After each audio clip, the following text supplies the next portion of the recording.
Cuenta la historia, cuenta un cuento, ¿verdad? Acerca de un gran bosque de abetos. Era un bosque hermoso, maravilloso, tenía abetos grandes, tenía abetos medianos y pequeñitos. Y había un abeto muy especial, era pequeño este abeto, pero este abeto lo que tenía era que estaba inconforme. A él no le gustaba estar ahí. No le gustaba estar en ese bosque, no le gustaba permanecer ahí, no le gustaba gozar de la brisa, de los pajaritos, del sol. Él se sentía aburrido en ese bosque de abetos. Y resulta que él veía que a los abetos grandes los cortaban y se los llevaban de paseo. Y él le preguntaba a los pajaritos, ¿y para dónde se llevan esos abetos grandes? Yo quisiera irme con ellos, pero ¿por qué no me llevan? Y los pajaritos les dicen, bueno, hemos visto algunos troncos de abetos en esos grandes barcos, en grandes estructuras y huelen a abeto, así que nos imaginamos que es uno de estos árboles grandes que se han llevado de acá. Y decía el abeto chiquito, ay, ojalá me llevaran a mí a esos barcos, a disfrutar en el océano, a ir a otros países, a pasear, pero bueno, no se lo llevaban porque era pequeño. También veía los abetos más jóvenes que estaban verdes y bonitos y veían que también los cortaban. Y el abeto chiquito les preguntaba a los pájaros, ¿por qué no me llevan? ¿Por qué? ¿A dónde se llevan a esos abetos juveniles? Y los pajaritos les dicen, bueno, hemos visto que se los llevan a unas casas muy lindas, los decoran y están en lugares muy luminosos y participan de grandes celebraciones. Y decía el abeto chiquito, ¿por qué no me llevan a mí también a esos lugares? Yo quisiera irme. Y le decía al sol, disfruta de mis rayos, disfruta de la brisa, ¿por qué no disfrutas de los pájaros y de todo lo que tienes en este bosque? Y el abeto chiquito decía, no, yo quiero eso que tienen los otros que se van de aquí. Bueno, el abeto pequeño nunca disfrutó del bosque. Llegó a ser juvenil, se puso verde y hermoso, y bueno, fue cortado, fue cortado y llevado a una casa. Así es que el abeto iba contento ahí en los brazos de ese leñador. Él iba feliz que iba a una casa, a un lugar lleno de luces y decoraciones y celebraciones. Y el abeto iba contento, muy contento, hasta que se movían sus hojas y todo. Y bueno, como todos ustedes ya saben, el arbolito fue decorado, se llenó de luces, se llenó de juguetes, se llenó de regalos, de iluminación y todo, y el abeto estaba contento, decía, wow, este es el lugar maravilloso en donde yo quería estar, esto es fabuloso, esto es mejor que el bosque. Y bueno, esa era el día de Nochebuena, lo llenaron de regalos, los niños saltaban y jugaban alrededor del árbol, a medianoche los niños abrieron los regalos e hicieron grandes celebraciones anoche ahí alrededor del árbol hasta que se fueron a dormir y el arbolito quedó solito esa noche. Al día siguiente, el árbol amanece, ve el sol y dice, bueno, seguro pronto me vuelven a iluminar y me ponen decoración y me ponen nuevos regalos y tristemente el arbolito fue llevado al día siguiente a una bodega. El abeto entró a esa bodega oscura y solitaria y dijo, qué raro esto que me está pasando. Esto no es la vida feliz y contenta que yo me había imaginado. Pero bueno, seguro mañana me sacan de aquí. Pasaron los días en esa bodega y el abeto seguía encerrado ahí. Cuando habían pasado unos 15, 20 días, los empleados lo sacaron de la bodega y él se puso feliz, el abeto feliz, dijo, ahora me sacan de aquí, me vuelven a iluminar, me ponen regalos y luces y colores y seré feliz nuevamente. Pero para su sorpresa, cuando él se vio afuera de la bodega oscura, se dio cuenta que sus ramas estaban amarillas y su tronco estaba seco. Ya no era el árbol frondoso y verde como el que salió del bosque. Y se entristeció tanto y dijo, ¿qué me pasó? Me veo horrible, me veo fatal. Y los empleados lo sacaron al patio y lo comenzaron a partir en trozos al arbolito.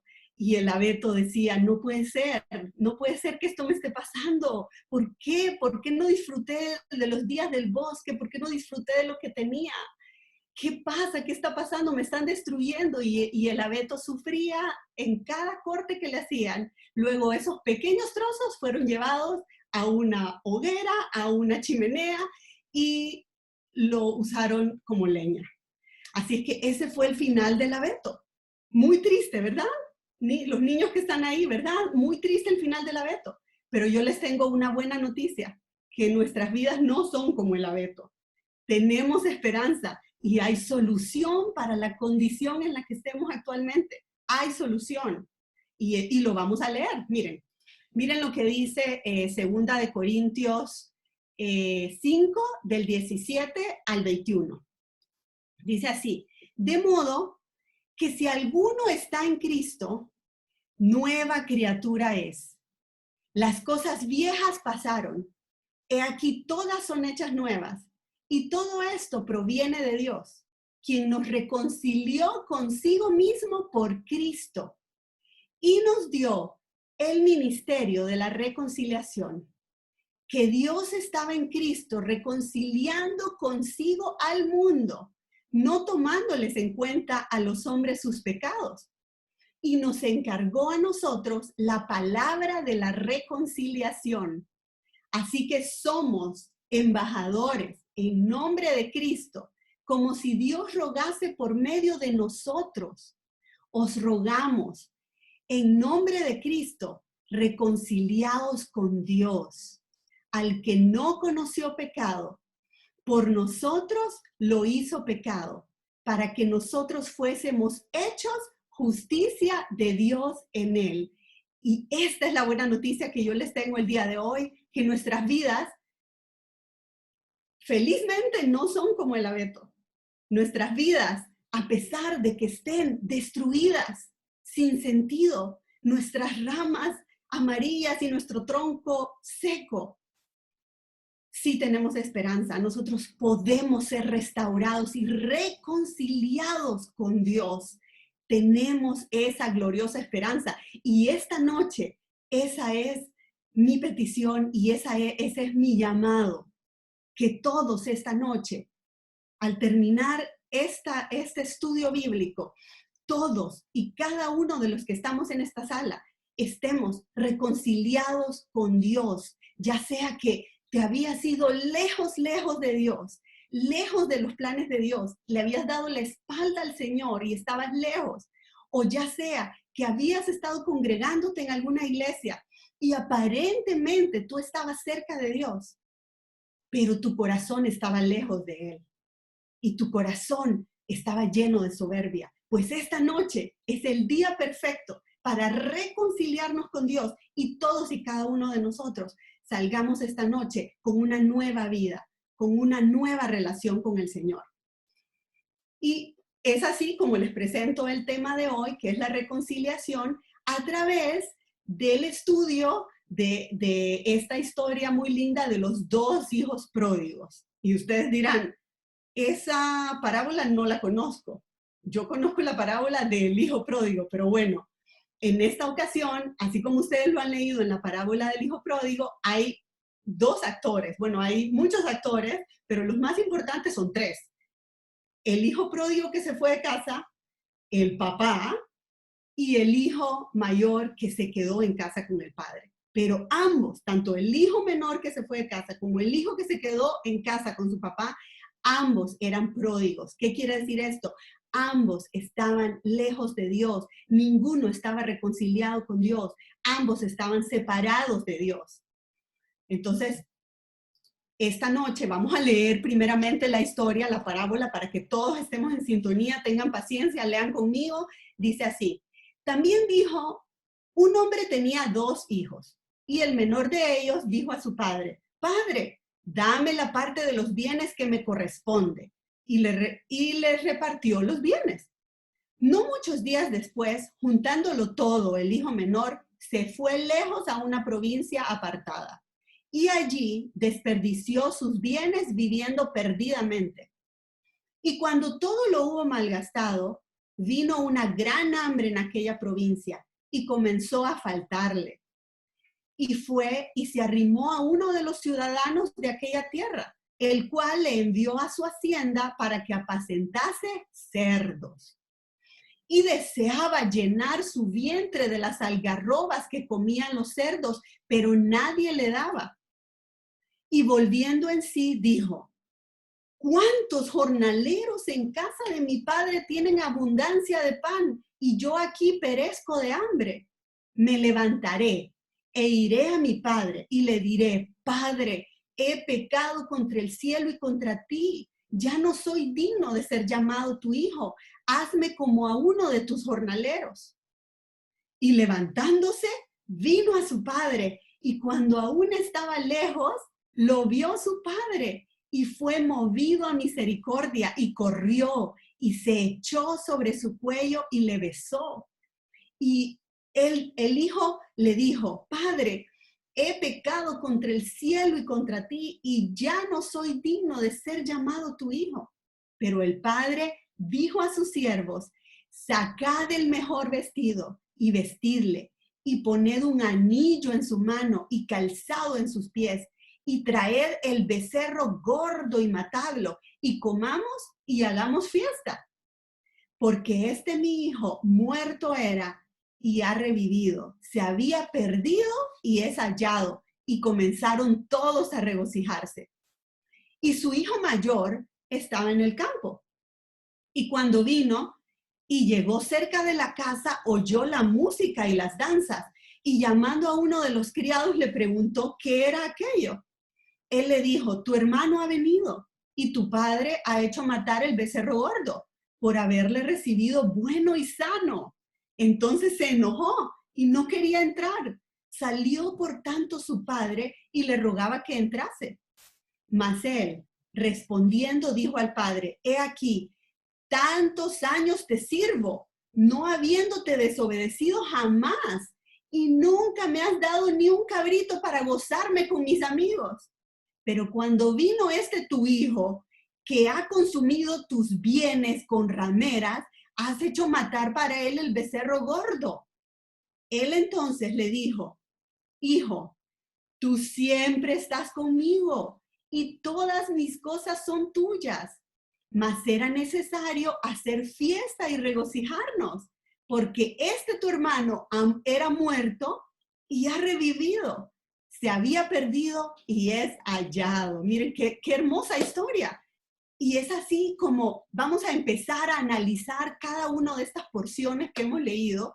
Si quiere volverlas a revisar, puede abrir su Biblia en Lucas capítulo 15 para ver esta parábola. Pero miren, vamos a analizar los pecados del hijo pródigo, pero que se fue de casa, ese que huyó, ese que le ha dado la espalda a Dios, ese hijo que dijo en un momento: ya no me interesa la iglesia, no me interesan los planes de Dios, yo me voy, tengo mis propios planes, yo quiero hacer lo que yo quiera.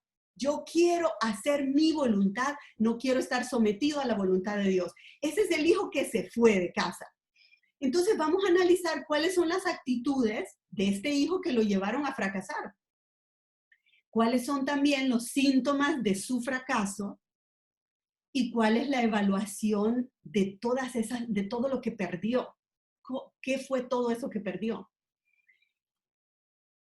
Entonces, primeramente, ¿cuál es la actitud que lo llevaron a él al fracaso? Había soberbia en su corazón. Él se creía mejor que su papá. Él creía que sus planes eran mejor que los de su padre. El desprecio y la ingratitud también hacia su padre. Su padre le había dado todo. Su padre estaba guardando esa herencia para después, cuando él muriera. Pero él despreció eso de su papá y también había egoísmo. Este hijo que se fue de la presencia de su padre solo pensaba en él, no pensaba en su papá ni en la familia. También había rebeldía en su corazón. Se rebelaba contra la voluntad del padre. Y también había una falta de respeto y una exigencia hacia su padre. O sea, le dijo sin respeto, le dijo: dame lo que es mío, dámelo ya, lo quiero ya. Entonces había una falta de respeto y una exigencia hacia su padre. ¿Y cuáles son los síntomas entonces del fracaso? Miren lo que dice el versículo 13. Previo a la frustración de los planes que él tuvo, previo a esto, miren lo que pasó. No muchos días después, juntándolo todo, el hijo menor se fue lejos a una provincia apartada y allí desperdició sus bienes, viviendo perdidamente. Entonces, ¿qué fue lo que le pasó a él? Él pensó que sus planes le traerían felicidad. O sea, él armó su plan, toda su historia y dijo, esto va a ser lo mejor para mí. Esta es la maravilla para mi vida. También hay un surgimiento de una alegría ficticia, o sea, se fue lejos, lejos de su casa. O sea, no quiero que nadie me moleste, no quiero que nadie interfiera en mis planes, me voy lejos, que no me vean nunca más. Cree también en sus malas amistades, desperdició. Dice el versículo que acabamos de leer, que desperdició sus bienes viviendo perdidamente. Entonces compra el aprecio de los demás, comprándole quizás licor y pagando mujeres y de todo. O sea, terrible la vida que él estaba llevando. Y es el centro de atención de los interesados. Pero ¿qué pasa después de caer? ¿Qué pasa? ¿Qué pasa en ese versículo 14 y 15, que son los síntomas de su fracaso, cuando él se da cuenta de lo que está pasando? Dice que cuando todo lo hubo malgastado, vino una gran hambre en aquella provincia y comenzó a faltarle el dinero. Cuando vino una prueba, qué casualidad, que vino una gran hambre en aquella provincia, una prueba generalizada, un fracaso, una prueba, una angustia. Entonces comenzó a faltarle el dinero y fue y se arrimó a uno de los ciudadanos de aquella tierra, el cual le envió a su hacienda para que apacentase cerdos. Entonces lo llevó hacia la hacienda, un supuesto amigo, para que él apacentase los cerdos. Y mire, ¿cuáles son los síntomas? Hay una quiebra financiera. Es decir, ¿dónde está tu plan? Todo aquello que habías soñado, tú habías dicho, no, yo no me voy a someter a la voluntad de Dios. Yo tengo mis propios planes, yo tengo mi propia vida, yo tengo mi propia familia, porque tengo que someterme a la voluntad de Dios. Pero dice que comenzó a fracasar, porque sus planes no eran sabios, porque sus planes no los había consultado con su padre. Nunca le contó a su padre lo que él iba a hacer con esos fondos que le dio. Entonces comenzó a faltarle el dinero. Había un desprecio por las amistades interesadas. Entonces ya sus amigos ya no lo ayudaban, sus supuestos amigos no lo ayudaban. Más bien lo enviaron a apacentar cerdos. O sea, nadie lo ayudó. Lo enviaron a cuidar cerdos. Había soledad en su vida, se vio él solo y abandonado, frustrado, y era víctima de la injusticia al no recibir un salario. O sea, no le pagaban, él no podía comprar comida. ¿Cómo lo sabemos? Porque dice que deseaba la comida de los cerdos. O sea, no tenía ni para comprar comida, él deseaba la comida de los cerdos. Y ahí lo vemos. Si ustedes ven la imagen a un muchacho ahí pensativo y dice, ¿qué estoy haciendo aquí? Y él comenzó a evaluar las pérdidas. Comenzó a evaluar qué es lo que me está pasando, qué fue lo que pasó. Si mis sueños eran grandes y hermosos, mis sueños eran lo mejor, ¿qué me pasó? Entonces, despreció a Dios por sus propios deseos. Despreció a Dios por creer en el pecado, porque dice que desperdició sus bienes en mujeres. Despreció el amor de Dios por los hipócritas, esos amigos hipócritas que cuando necesitó de ellos lo mandaron a cuidar cerdos en vez de ayudarle con comida. También perdió la cobertura, sumamente importante. Si te alejas de Dios, en este caso la historia, él se alejó de su padre, perdió la cobertura, perdió la ayuda. Y en nuestro caso, al alejarnos de Dios, perdemos la cobertura espiritual, la cobertura de Él, todas las promesas en donde Él nos afirma que Él está de nuestro lado, que no nos va a faltar lo necesario en nuestro hogar, que no nos va a faltar la comida, que Él no nos desampara, que Él siempre estará con nosotros. Perdemos eso cuando nos alejamos de Dios y nos damos la vuelta y caminamos en otro rumbo. También perdemos autoridad. Perdemos los privilegios. Él perdió sus privilegios como hijo de casa. Vive en la miseria espiritual, familiar, social, económica.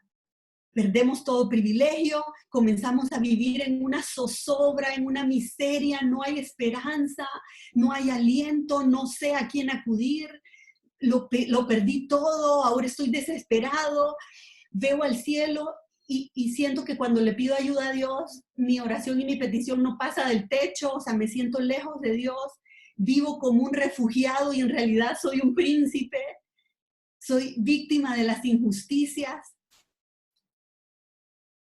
Pero también, por otro lado, además de este hijo que se fue de casa y comenzó a ver su situación y su realidad tan trágica, por otro lado tenemos al hijo que quedó en casa.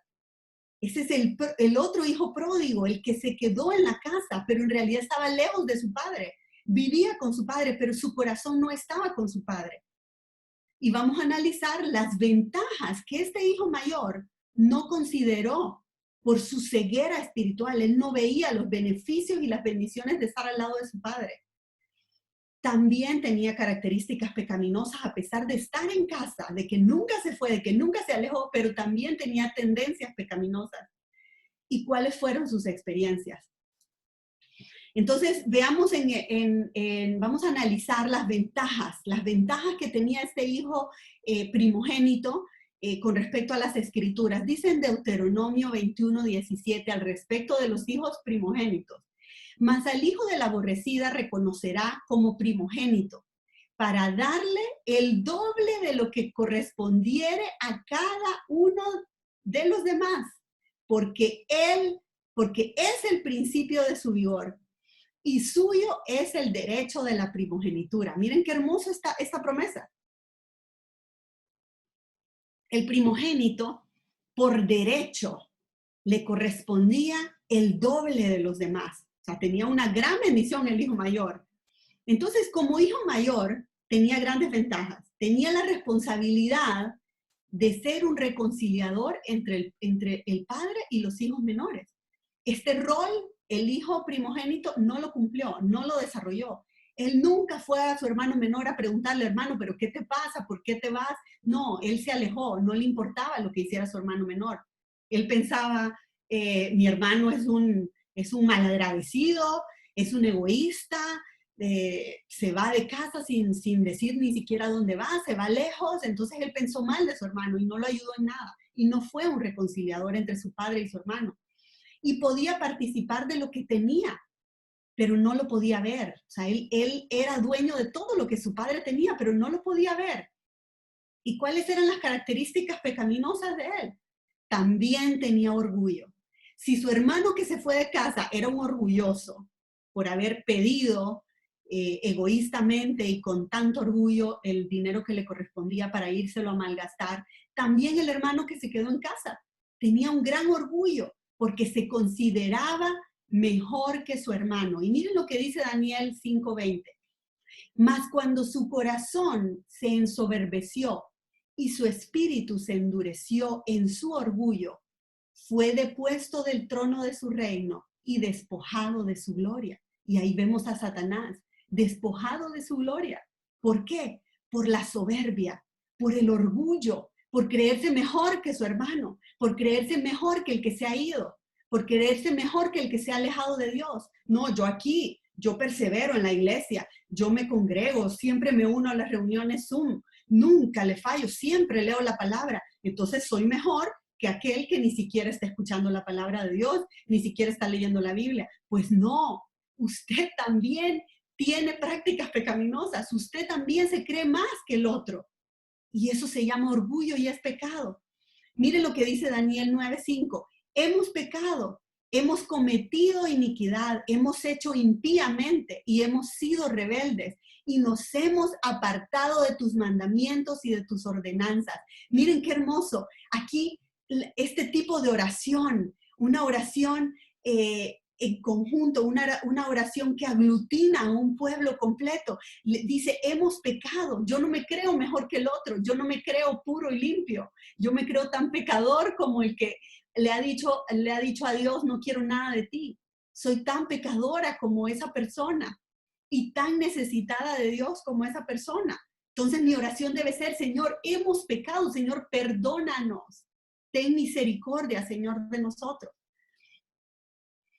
También el hermano mayor tenía falta de misericordia. También es una característica pecaminosa muy perjudicial. Miren lo que dice en los versículos 29 y 30.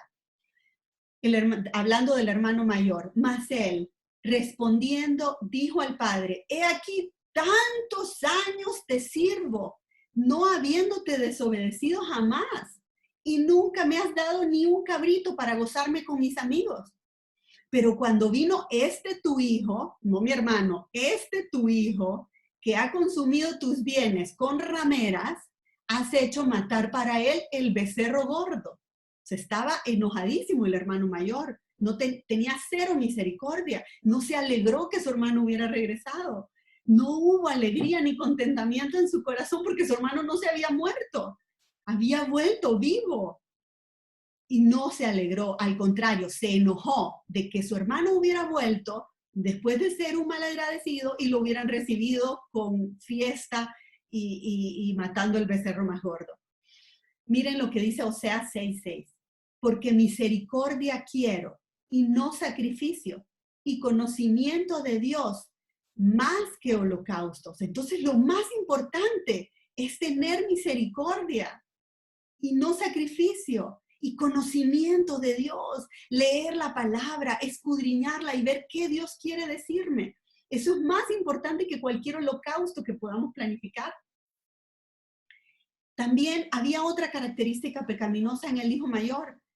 También despreciaba y aborrecía. Miren lo que dice Primera de Juan 2, del 9 al 11. El que dice que está en la luz y aborrece a su hermano, está todavía en tinieblas.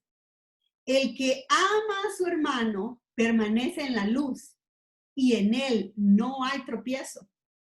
Pero el que aborrece a su hermano está en tinieblas y anda en tinieblas y no sabe a dónde va, porque las tinieblas le han cegado los ojos. Entonces, el que guarda un resentimiento en su corazón por aquella persona que se ha alejado de Dios, por aquella persona que ustedes saben que anda en malos pasos, aquella persona que no busca hacer la voluntad de Dios, sino que anda en malos pasos. Pero si tú lo aborreces, si tú no quieres que vuelva, si tú no quieres que se reconcilie con el Señor, si tú no quieres que haya fiesta y que sea tratado como un príncipe cuando él vuelva a los brazos de Dios, entonces lo aborreces. Y es tan pecaminoso como darle la espalda a Dios. Miren lo que dice Levítico 19, del 17 al 18. No aborrecerás a tu hermano en tu corazón. Razonarás con tu prójimo para que no participes de su pecado. No te vengarás ni guardarás rencor a los hijos de tu pueblo, sino amarás a tu prójimo como a ti mismo. ¿Y quién habla? Yo, Jehová, dice. Así que el Señor nos está mandando a no aborrecer. Y el hijo mayor, el hijo primogénito, estaba aborreciendo a su hermano y por lo tanto estaba hundido en el pecado también, a pesar que no había huido, a pesar que no se había malgastado los bienes del padre, pero su corazón estaba lleno de pecado, lleno de desprecio, lleno de aborrecimiento. Otra característica pecaminosa, este hermano juzgó, condenó a su hermano menor, lo juzgó y lo condenó. Dijo, ¿cómo puedes recibir a tu hijo que ha malgastado tus bienes? ¿Cómo puedes hacerle fiesta a él si es un malagradecido? Pero miren lo que dice Romanos 14, del 10 al 13. Dice, pero tú, ¿por qué juzgas a tu hermano? ¿O tú también? ¿Por qué menosprecias a tu hermano? Porque todos compareceremos ante el tribunal de Cristo. Porque escrito está, vivo yo, dice el Señor, que ante mí se doblará toda rodilla y toda lengua confesará a Dios, de manera que cada uno de nosotros dará a Dios cuenta de sí. Cada uno dará a Dios cuenta de sí. Así que ya no nos juzguemos más los unos a los otros, sino más bien decidir no poner tropiezo u ocasión de caer a tu hermano. Así es que claramente el hermano mayor estaba sumido en el pecado al condenar a su hermano, al juzgar a su hermano menor. Entonces había rebelión en su casa. Él estaba dentro de su casa, pero tenía rebelión en su corazón. Miren lo que dice Lucas 15:28. Entonces, este hermano mayor se enojó y no quería entrar. Salió, por tanto, su padre y le rogaba que entrase. Su padre tuvo que salir a rogarle que entrase. Es un insulto a la autoridad del padre al no querer entrar. Su papá le rogaba, le decía que entraba y él era rebelde. No obedecía a su papá. No quiere entrar en el reposo de su Señor. No a la comunión. La persona que está dentro de un grupo cristiano, dentro de una iglesia, se cree muy cercano a Dios, que camina junto a Dios, pero al mismo tiempo su corazón está lejos de Dios. Tiene rebeldía, tiene rebelión contra Dios. Le dice, no quiero reposar en ti, Señor. No quiero reposar, yo confío en mi salario, yo confío en mi fuerza, yo confío en mi conocimiento para resolver este asunto. Le dice no a la comunión con Dios. Igualmente, a pesar de estar dentro de la casa con su padre, le dice no al reposo del Señor, le dice no a la comunión con Él. Y mire lo que dice primer libro de Samuel 15:23. Porque como pecado de adivinación es la rebelión, y como ídolos e idolatría la obstinación, por cuanto tú desechaste la palabra de Jehová, Él también te ha desechado para que no seas rey. Y mire, el concepto aquí de rebeldía está hablando de desobediencia, está hablando de indisciplina, está hablando de obstinación, de sublevación, de insurrección, y todo eso había en el corazón del hijo que permaneció en casa. Así que cuidado todos ustedes, todos nosotros que creemos estar en comunión con el Señor, pero juzgamos a los otros, que creemos estar en comunión con el Señor, pero a la hora de enfrentar una prueba, una tribulación, confiamos en nosotros mismos y no dependemos completamente del Señor. Y no recibimos el favor de Dios. Decimos, no me des eso. No, pero ¿cómo te vas a poner en eso? No me ayudes.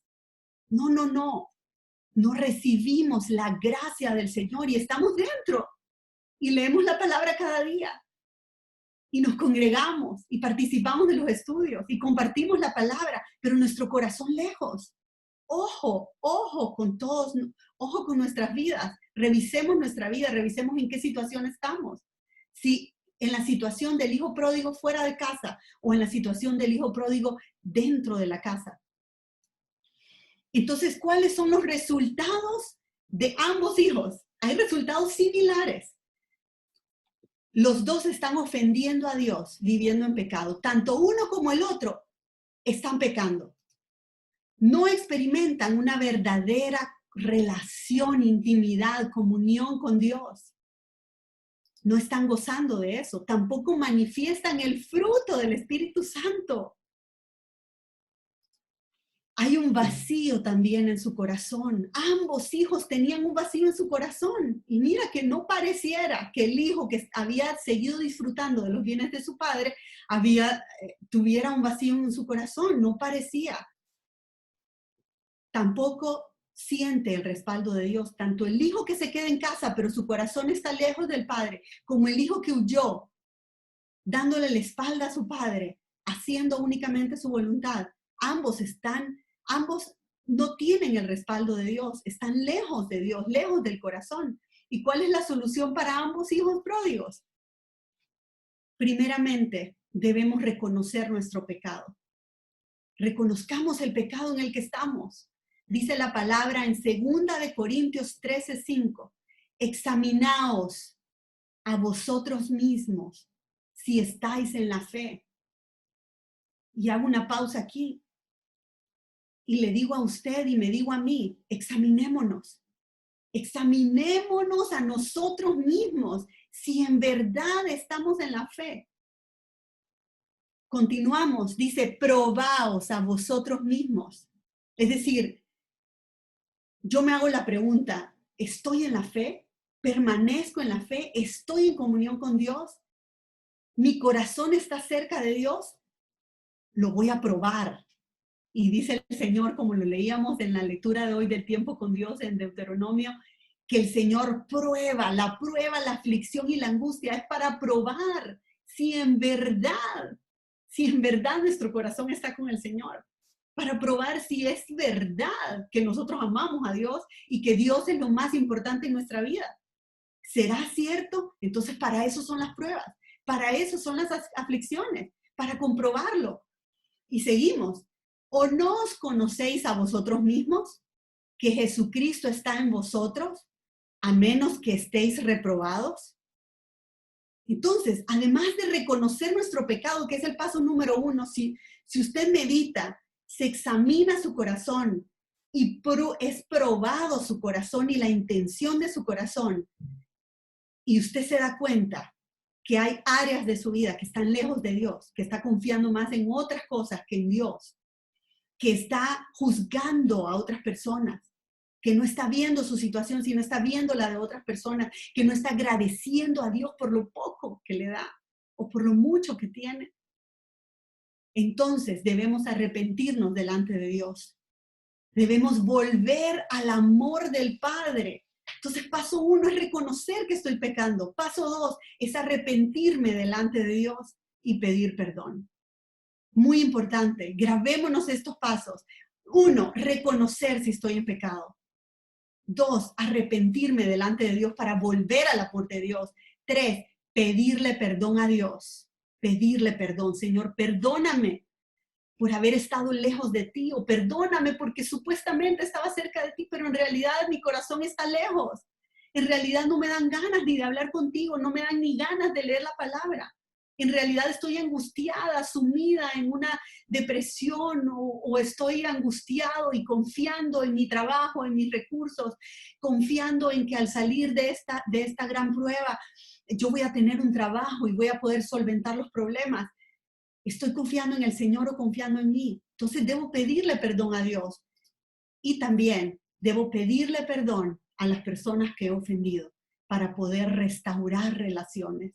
Así que si he ofendido a alguien, debo restaurar esa relación. ¿Y qué mejor momento para restaurar relaciones que ahora que estamos encerrados en casa? Tenemos tiempo suficiente como para restaurar relaciones, como para hacer una llamada y reconciliarnos con los familiares o amistades con las que estamos enojados. Así que debemos pedirle perdón a Dios, y si hemos ofendido a alguien, debemos pedirle perdón también a esas personas. Así que con todo esto, yo quiero animarlo a orar y a llevar estos pasos adelante, reconocer mi pecado, arrepentirme delante de Dios y pedirle perdón. Y quiero guiar a cada uno de ustedes a orar. Por favor, cierren sus ojos ahí donde están. Inclinen su rostro.